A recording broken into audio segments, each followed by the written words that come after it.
बिस्मिल्लाहिर्रहमानिर्रहीम। अस्सलाम वालेकुम। आज के लेक्चर में हम करेंगे ग्रामर एंड कंपोजिशन। उसमें हमारा टॉपिक है आज का पार्ट्स ऑफ स्पीच। हमारे पास 8 पार्ट्स ऑफ स्पीच होते हैं: noun, pronoun, verb, adverb, adjectives, conjunction, preposition, interjection. First part of speech है हमारे पास नाउन। नाउन को हम उर्दू में इसम कहते हैं। हमारे पास उर्दू में जो नाम है वो हमें जानने ज़रूरी हैं, क्योंकि हम उर्दू में भी ये सारे ग्रामर के पार्ट्स पढ़े होते हैं। पार्ट्स ऑफ स्पीच जो है ये उर्दू में कैसे होते हैं ये भी हम पढ़े होते हैं साथ में। तो हमें पता होना चाहिए कि नाउन को उर्दू में क्या कहते हैं, प्रोनाउन को, बाकी जितने भी पार्ट्स ऑफ स्पीच या भी जो हमारे ग्रामर के टर्म्स हैं उनको हम उर्दू में क्या कहते हैं। सबसे पहले आते हैं नाउन की तरफ। किसी भी शख्स, चीज़ या जगह के नाम को हम नाउन कहते हैं। हम बचपन से पढ़े होते हैं कि noun is the name of a person, place और अ थिंग। तो सेम वही चीज़, a word that is the name of person, place और थिंग और एनिमल और एनी आइडिया। किसी भी शख्स, चीज़ या जगह के नाम को या किसी ख्याल को हम नाउन कहते हैं। जैसे अगर हम बात करें पर्सन की, एग्जाम्पल के तौर पे हम देखते हैं तो अली, सारा, ये नाम है, शख्स के नाम हैं। और इसी तरह डॉक्टर और टीचर उनके प्रोफेशन के नाम है, लेकिन हम उनके नाम के साथ इनको कॉल करते हैं, जैसे डॉक्टर अली, टीचर सारा। तो ये डॉक्टर और टीचर जो है ये भी नाउन में ही आएंगे। इसी तरह से नाम अली एंड सारा ये भी नाउन है। इसी तरह प्लेस, चाहे वो डेली विजिटेड प्लेसेस हों, जैसे स्कूल हो गया, पार्क हो गया, तो ये भी नाउन में आते हैं। इसी तरह लाहौर, पाकिस्तान, कोई ऐसी जगह जो बहुत फॉर ऑफ प्लेसेस होती हैं, वो सब किसी भी जगह का नाम हो वो हमारे पास नाउन में आता है। उसके बाद थिंग, कोई भी चीज़, जैसे book, pen, computer, cap, chair, table. Animal name और एनी आइडिया। आइडिया को हम अक्सर भूल जाते हैं। बचपन में हमने जो डेफिनेशन पढ़ी थी, the name of a person, place और अ थिंग, उसमें हमने आइडिया नहीं पढ़ा था। लेकिन कोई आइडिया हो, फ्रीडम, करेज, तो ये भी हमारे पास नाउन में आते हैं। उसके बाद आ जाते हैं प्रोनाउन की तरफ। What is pronoun? प्रोनाउन को उर्दू में हम कहते हैं इसम ज़मीर। ये एक ऐसा वर्ड होता है जिसको हम नाउन से रिप्लेस कर देते हैं। A word used in place instead of a noun. जब हम नाउन की जगह पर कोई वर्ड रिप्लेस कर देते हैं, कोई वर्ड यूज़ करते हैं नाउन की जगह पर, तो वो प्रोनाउन कहलाता है या फिर इसम ज़मीर कहलाता है। नाउन की जगह पर इस्तेमाल होने वाला लफ्ज़, it can be start of a sentence और मिडल और at the end of the sentence. ये किसी सेंटेंस की शुरू में भी आ सकता है, दरमियान में भी आ सकता है, एंड पे भी आ सकता है। जब हम टाइप ऑफ प्रोनाउंस पढ़ेंगे, उन टाइप ऑफ प्रोनाउंस में हम इनको डिस्कस करेंगे जो सब्जेक्ट के स्टार्ट में आते हैं वो कौन से प्रोनाउन होते हैं, और जो सेंटेंस के एंड पर आते हैं वो कौन से प्रोनाउन होते हैं। लेकिन बस हमें ये याद रखना है कि जब हम नाउन की जगह पे कोई वर्ड रिप्लेस कर देते हैं तो वो क्या कहलाता है? प्रोनाउन कहलाता है। प्रोनाउन की एग्जाम्पल्स को देख लेते हैं। जैसे ये हमारे पास पहला सेंटेंस है, अली इज़ अ बॉय। तो अली इसमें जो यूज़ हुआ है वो नाउन है, और हम जब उसको रिप्लेस कर देंगे अली को ही से, क्योंकि वो लड़का है अली, और हम उसके लिए जो प्रोनाउन यूज़ करते हैं वो ही होता है। तो हम अली की जगह पर जब हम ही यूज़ करेंगे तो वो प्रोनाउन होगा। अली इज़ नाउन और उसको हमने रिप्लेस कर दिया है, हमने उसकी जगह पे ही यूज़ कर लिया है, तो that is pronoun. He is a boy, he is pronoun. उसके बाद हमारे पास एक और एग्जाम्पल है, this bag belongs to John. अब यहाँ पे स्टार्टिंग में हमने नाउन यूज़ किया है, दिस बैग। ये जो हमारे पास बैग है ये नाउन है, तो हमने उसके इस सेंटेंस में नाउन और कौन सा यूज़ किया है? This bag belongs to John. इसमें जॉन नाउन है, ठीक है। दिस बैग, इसमें बैग भी नाउन है और जॉन भी नाउन है। ये सब्जेक्ट के तौर पे यूज़ हुआ है और ये ऑब्जेक्ट के तौर पे यूज़ हुआ है। तो हम बैग को तो हम डिस्कस कर रहे हैं, हम इसको रिप्लेस नहीं कर सकते, दिस बैग ही कहेंगे। This bag belongs to him, हमने जॉन की जगह हिम यूज़ किया है। अब ये सेंटेंस के एंड पे यूज़ हुआ है, that is also pronoun. John की जगह पे हिम यूज़ किया है, पहले हमने अली की जगह पे ही यूज़ किया था, वो सब्जेक्ट ये जगह पे हमने यूज़ किया था, तो वो भी प्रोनाउन था जो हमने ही अली की जगह यूज़ किया। यहाँ हमने जॉन की जगह हिम यूज़ किया है, ये ऑब्जेक्ट की जगह पे किया है, सेंटेंस के एंड पे आ रहा है, that is also called pronoun. ठीक है। अब ये जो दिस है ना, ये भी प्रोनाउन ही है, ये डिमॉन्स्ट्रेटिव प्रोनाउन है। ये जब हम सिर्फ प्रोनाउन की टाइप्स को डिस्कस करेंगे तो हम उसमें इस चीज़ को देखेंगे। अब हम नेक्स्ट चलते हैं अपने थर्ड पार्ट ऑफ स्पीच की तरफ, दैट इज़ वर्ब। वर्ब को हम उर्दू में कहते हैं फेल। अब ये वर्ब क्या होता है? जो काम किया जा रहा हो, कोई भी काम, any action, that is called verb. A verb is a word or a group of words that shows an action, occurrence or state of being। कोई भी ऐसा लफ्ज़ जो कि, या ग्रुप ऑफ वर्ड, ठीक है, कोई भी ऐसा लफ्ज़ या फिर लफ्ज़ों का एक ग्रोह that shows an action, occurrence और स्टेट ऑफ बीइंग, जो कोई काम, occurrence काम के रोनुमा होने और स्टेट ऑफ बीइंग या फिर काम की हालत को जाहिर करे या शो करे, वो वर्ब कहलाता है। For example run, sleep, play, work, cry, laugh, travel, ये सब काम है। भागना, सोना, खेलना, काम करना, रोना, हंसना, all these things are verb. There are many types of verb, despite that we here talk about helping verbs, modal verb. बहुत सारे वर्ब्स होते हैं हमारे पास, लेकिन यहाँ पर फ़िलहाल हम टाइप ऑफ वर्ब्स को डिस्कस नहीं कर रहे, लेकिन हम ऐसे दो वर्ब्स को डिस्कस करेंगे जो सेंटेंस में आते हैं। ये एक सेंटेंस स्ट्रक्चर लिखा हुआ है, बहुत ही सिंपल सा स्ट्रक्चर है, सब्जेक्ट, वर्ब और ऑब्जेक्ट। इसमें पहली चीज़ हमारे पास सब्जेक्ट है, दूसरी वर्ब है और तीसरी ऑब्जेक्ट है। अब जब हम वर्ब की बात करते हैं तो यहाँ पर वर्ब में हमारे पास दो तरह के वर्ब सेंटेंस में यूज़ होते हैं। एक हम सिंपल सेंटेंस जब लिखते हैं या फिर टेंस की बात करते हैं, तो टेंस में जब हम सिंपल टेंस लिखते हैं तो सब्जेक्ट होता है, वर्ब होता है और ऑब्जेक्ट होता है। लेकिन वर्ब हमारे पास दो तरह के इस्तेमाल हो रहे होते हैं। एक वर्ब होता है हमारे पास हेल्पिंग वर्ब और एक वर्ब होता है हमारे पास फॉर्म ऑफ वर्ब। अब जो हेल्पिंग वर्ब होते हैं वो हेल्पिंग वर्ब होते हैं हमारे पास टेंस के अकॉर्डिंग, जो टेंस होगा उसके अकॉर्डिंग हम हेल्पिंग वर्ब यूज़ करेंगे। लेकिन जो फॉर्म ऑफ वर्ब होती है वो फॉर्म ऑफ वर्ब बेसिकली हमारे पास वर्ब होती है। जैसे रन, तो रन की हम फॉर्म यूज़ करेंगे अकॉर्डिंग टू टेंस, कोई भी हो सकती है, फर्स्ट फॉर्म हो सकती है, सेकंड फॉर्म हो सकती है, थर्ड फॉर्म हो सकती है। रन, रैन, रन जो भी यूज़ करेंगे वो यहाँ पर आएगा फॉर्म ऑफ वर्ब में, वर्ब की सेकंड प्लेस में। उसके बाद स्लीप, स्लीप की हम सेकंड थर्ड फॉर्म जो भी यूज़ करते हैं, स्लीप, स्लेप्ट, स्लेप्ट, जो भी आएगा वो यहाँ पे वर्ब की सेकंड जो प्लेस है वहाँ पे यूज़ होगी।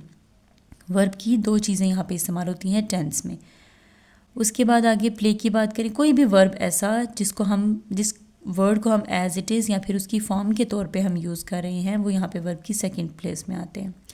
जो फर्स्ट प्लेस है हेल्पिंग वर्ब, उसमें दो हो सकते हैं। एक तो हमारे पास हेल्पिंग वर्ब होते हैं जो हम टेंसेस में पढ़ते हैं, जिसमें is, am, are, was verb, has, have, had, will have, shall have, कोई भी हमारे पास जो हेल्पिंग वर्ब यहाँ पे यूज़ होता है, एक तो वो हेल्पिंग वर्ब होता है, या फिर हम उसकी जगह मॉडल वर्ब यूज़ करते हैं। तो हम इसकी एग्जांपल्स को भी देख लेते हैं। वर्ब की एग्जांपल है they have finished their work. अब बेसिकली जब हम वैसे सेंटेंस पढ़ते हैं तो हम वर्ब कंसिडर करते हैं कोई भी काम जो हो रहा होता है, लेकिन फिर जब हम बात करते हैं उसके साथ दूसरे जो सेंटेंस में वर्ड्स इस्तेमाल हो रहे होते हैं तो हम कंफ्यूज हो जाते हैं कि ये दूसरे वर्ड्स क्या कहलाते हैं। तो इसलिए हमने वर्ब को यहाँ पे दो फॉर्म्स में डिवाइड किया है। बेसिकली जो अब हम वर्ब की बात करते हैं, काम की बात करते हैं, तो वो जो काम हो रहा है वो बेसिकली यही है जो हमने फॉर्म ऑफ वर्ब की जगह पे इस्तेमाल किया है।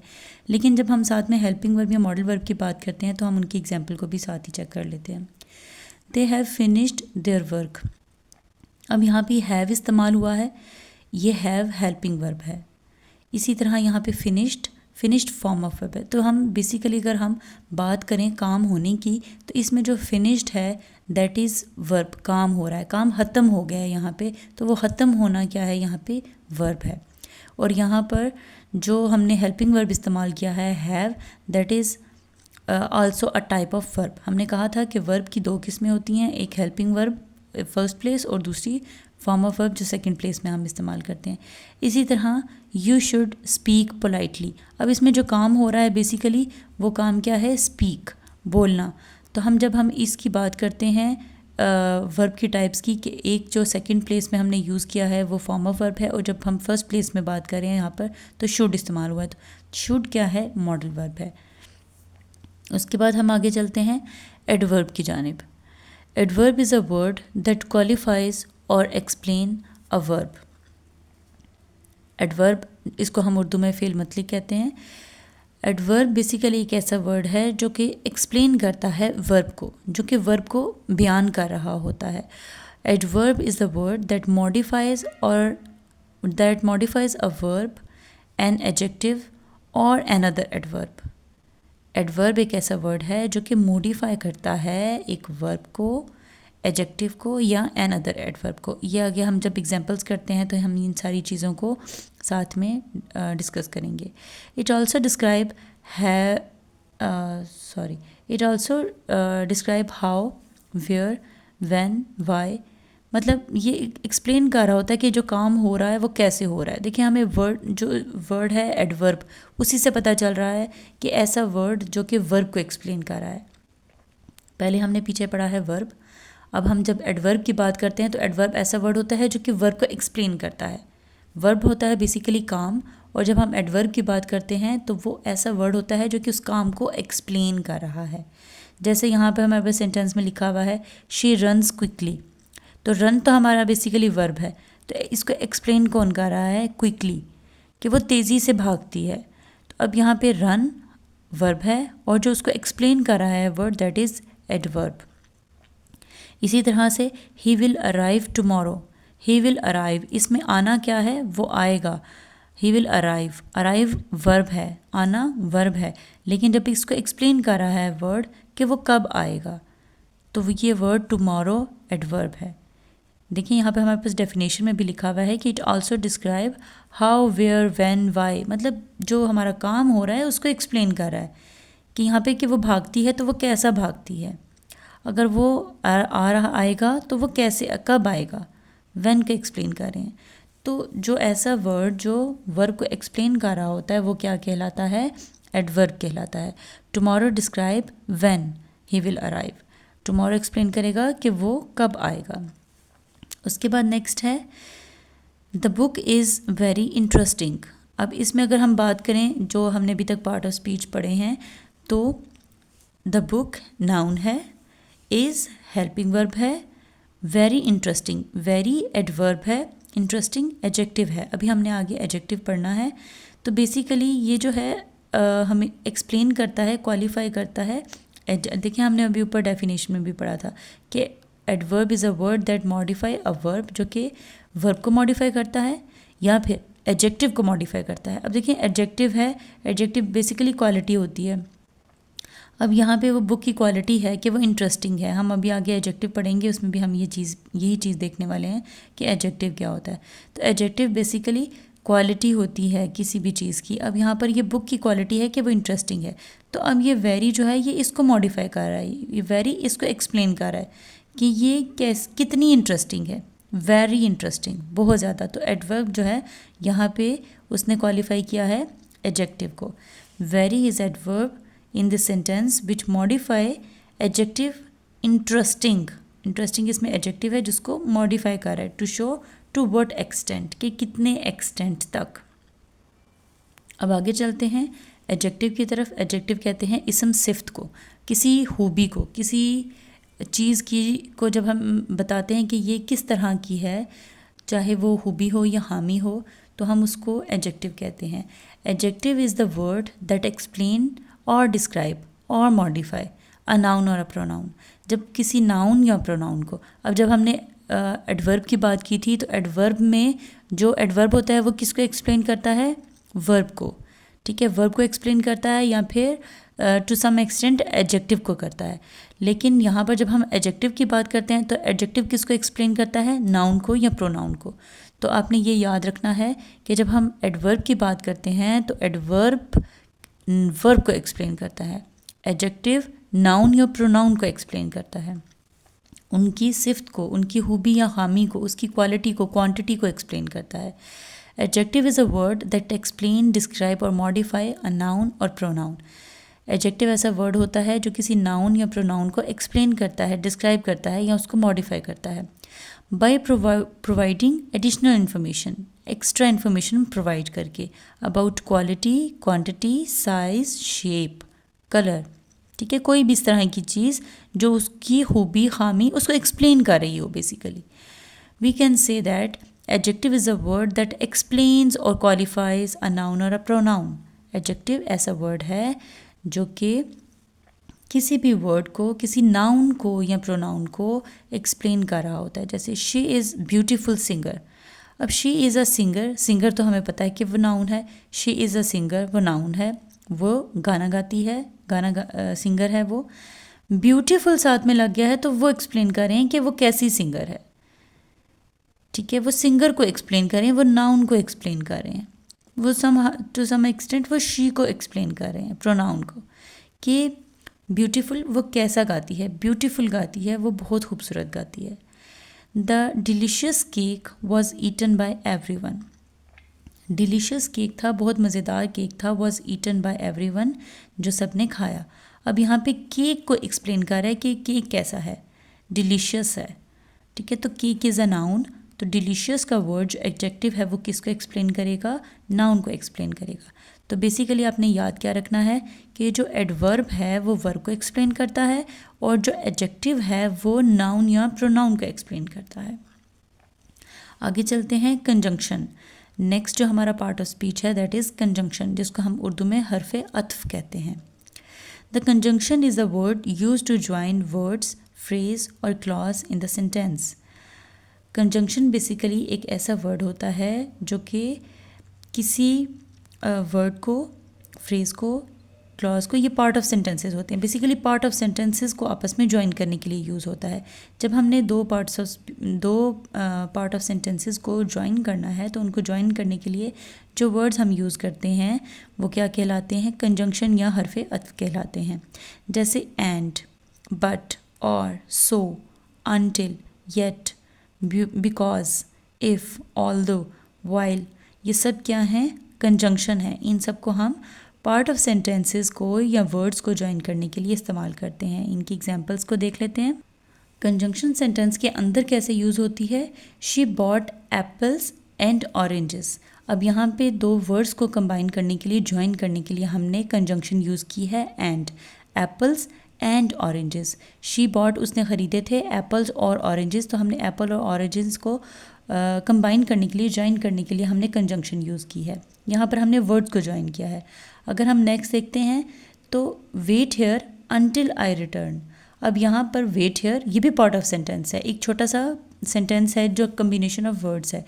वेट हेयर, यहाँ इंतज़ार करो, until I return, I return ये भी एक पार्ट ऑफ सेंटेंस है कि मैं, मेरे वापस आने तक। तो अनटिल एक ऐसा वर्ड है जिसको हमने यहाँ पे इस सेंटेंस में पार्ट ऑफ सेंटेंसेस को ज्वाइन करने के लिए या फ्रेजेस को ज्वाइन करने के लिए हमने यहाँ पे यूज़ किया है अनटिल। तो एंड, अनटिल ये कंजंक्शंस हैं जिनको हम पार्ट्स ऑफ सेंटेंसेस और या फ्रेजेस, हम पार्ट ऑफ सेंटेंसेस को बेसिकली फ्रेजेस कहते हैं। आपको मेरी दूसरी वीडियोज़ में जो फ्रेजेस और क्लॉजेस हैं इनकी एक्सप्लेनेशन भी मिल जाएगी, आप उनको भी देख सकते हैं। तो यहाँ पे एंड हमने जो पार्ट वर्ड्स हैं उनको ज्वाइन करने के लिए यूज़ किया है और अनटिल को हमने यहाँ पर फ्रेजेस और पार्ट ऑफ सेंटेंसेस को ज्वाइन करने के लिए यूज़ किया है। तो बेसिकली कंजंक्शन ऐसे वर्ड्स होते हैं जिनको हम वर्ड्स या फ्रेजेस या पार्ट्स ऑफ सेंटेंसेस को ज्वाइन करने के लिए इस्तेमाल करते हैं। नेक्स्ट पार्ट ऑफ स्पीच है हमारे पास प्रेपोजिशन, जिसको हम उर्दू में कहते हैं हरफे जार। Preposition is a word, preposition एक ऐसा वर्ड होता है that is use to link nouns, pronouns और phrases to the other words, जिनमें हम ये सारे जो पार्ट्स हैं इनको हम noun, pronoun, parts of speech हैं, इनको हम सेंटेंस के अंदर लिंक करने के लिए यूज़ करते हैं। तो बेसिकली अगर मैं आपको इसकी सिंपल डेफिनेशन बताऊं तो preposition is a word that completes the meaning of a sentence. Preposition एक ऐसा वर्ड है जो कि सेंटेंस को कंप्लीट मीनिंग्स कन्वे करने में हेल्प करता है। जो सेंटेंस, जैसे अगर हम उर्दू में बात करें तो उर्दू में जो हमारी प्रेपोजिशंस होती हैं वो क्या होती हैं, का, के, की, को, से, ये सारे वर्ड जो हमने के लिए, तो ये सारे हमारे पास हरफे जार होते हैं। ये हमारे पास इनके अपने कोई वर्ड्स नहीं, मीनिंग्स नहीं होते हैं, लेकिन बेसिकली ये हमारे सेंटेंस को कंप्लीट मीनिंग कन्वे करने में हेल्प करते हैं। अगर हम ये सारे वर्ड्स उर्दू में ना इस्तेमाल करें तो हमारे पास जो सेंटेंस होता है वो कोई मीनिंग कन्वे नहीं करता, उसका कोई प्रॉपर मीनिंग नहीं होता, हमें समझने में समझ ही नहीं आती कि इस सेंटेंस का मतलब क्या है। तो इसी तरह जब हम इंग्लिश की बात करते हैं तो जो प्रपोजिशंस होती हैं ये हमारे सेंटेंस को मीनिंग्स प्रोवाइड करती हैं। जैसे फॉर एग्जांपल अगर हम यहाँ पर देखें तो अच्छा ये को डेफिनेशन है, it shows the relationship between an object and the rest of the sentence. Object और बाकी जो रेस्ट ऑफ द सेंटेंस है उसके दरम्यान में रिलेशनशिप शो करती हैं। सेंटेंस जो हमारे पास एग्जांपल के हैं, the book is on the table. अब इसमें जो ऑन है दैट इज़ प्रपोजिशन। अगर हम इसके विदाउट अगर हम सेंटेंस लिखें the book is the table तो वो कोई प्रॉपर सेंटेंस नहीं है, वो मीनिंग्स ही चेंज हो जाएंगे। तो बेसिकली जो हमारे पास प्रपोजिशंस होती हैं वो हमारे सेंटेंस को कंप्लीट करने में हमारी मदद करती हैं। She came from London. अब फ्रॉम इसमें प्रपोजिशन है। She stood beyond the boundary, beyond इसमें प्रपोजिशन है। He jumped into the pool, अब इसमें इनटू प्रपोजिशन है। तो basically in, on, to, for, from ये सब हमारे पास प्रपोजिशंस होती हैं जो हमें सेंटेंस के कंप्लीट मीनिंग प्रोवाइड करने में हेल्प करती हैं। अब आते हैं अपने लास्ट पार्ट ऑफ स्पीच की तरफ, दैट इज़ इंटरजेक्शन, जिसको हम उर्दू में हरफ निदा कहते हैं। इंटरजेक्शन इज़ अ वर्ड और a phrase that express strong emotions, feelings और सडन रिएक्शंस। इंटरजेक्शंस ऐसे वर्ड्स होते हैं जो हमें हमारे जो इमोशंस होते हैं, हमारे जज्बात होते हैं उनको, या फिर जो हमारे सडन रिएक्शंस होते हैं, अचानक से जो हमारे मुंह से निकल जाने वाले अल्फाज हैं वो क्या कहलाते हैं, इंटरजेक्शन कहलाते हैं। फॉर एग्ज़ाम्पल अगर हम हैरत का इजहार करें, फ़ौरन अगर हमने किसी चीज़ से हम सरप्राइज़ हो गए हैं तो हम वाओ का वर्ड यूज़ करते हैं। और जैसे आजकल बहुत ज़्यादा OMG चला हुआ है वर्ड एक, तो ये इंटरजेक्शन है। इसी तरह अगर हम परेशान होते हैं तो हम आलास का वर्ड यूज़ करते हैं। हैरत के लिए हम ओह का वर्ड यूज़ करते हैं, वेल का वर्ड, यस का वर्ड यूज़ करते हैं। इसी तरह से जो ऐसे वर्ड्स जो हमारे सडन इमोशंस को, रिएक्शंस को ज़ाहिर करते हैं वो वर्ड्स क्या कहलाते हैं, हरफ निदा या इंटरजेक्शन कहलाते हैं। यहाँ पे इस लेक्चर की हमारे जो पार्ट्स ऑफ स्पीच थे वो सारे कंप्लीट हो गए हैं। मेरे मज़ीद जो वीडियोस हैं उनमें आप देख सकते हैं यही जो हमने पार्ट्स ऑफ स्पीच किए हैं, नाउन, प्रोनाउन, इनकी टाइप्स, आप उनको भी वीडियोस में देख सकते हैं। थैंक यू, अल्लाह हाफिज़।